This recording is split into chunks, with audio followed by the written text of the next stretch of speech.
FDIC found that only 30% of transactions were paid with cash in 2017.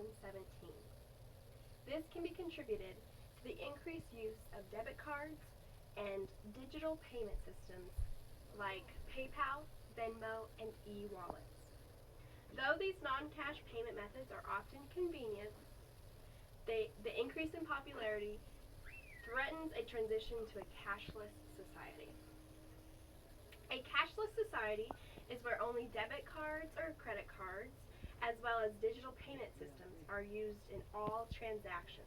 There is no payment with the use of cash. This is a topic I have been interested in for a while, as I have related personal experiences. I would like to share some information I have found with you about why a cashless society is bad.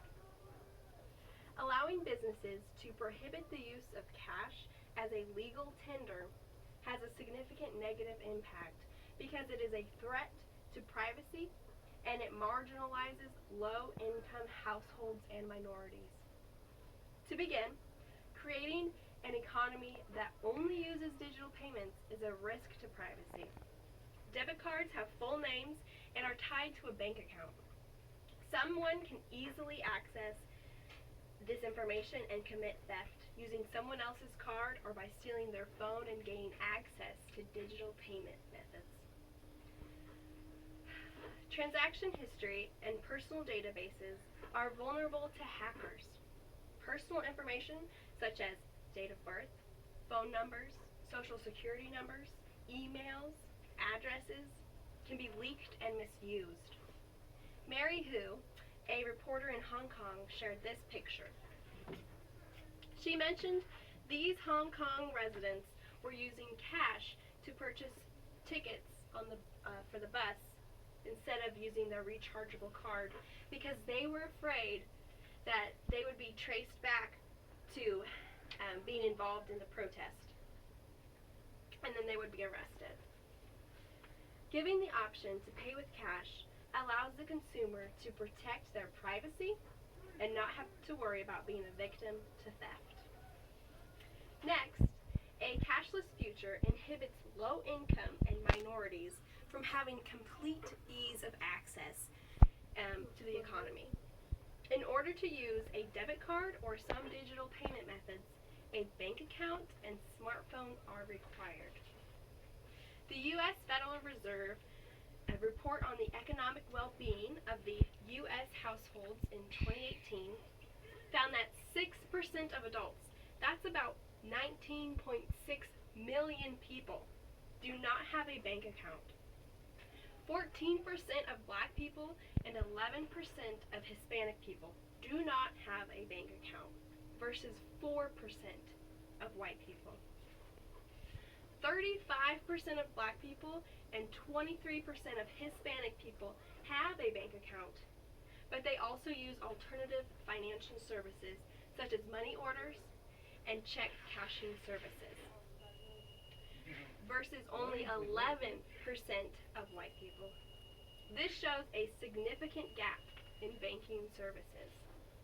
Acquiring a bank account is difficult, sometimes impossible, or undesirable for some people because of the required proof of identity and other information.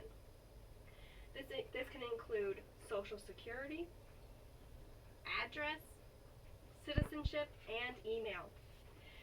In addition, smartphones are expensive and some people do not own one because they simply cannot afford one. Thus, low-income and minority households rely more on cash than other payment methods. On the other hand, people who support a cashless system argue it would provide a decrease in financial crime. The automatic paper trail would make it difficult to launder money, illegally gamble, or purchase or sell illegal drugs.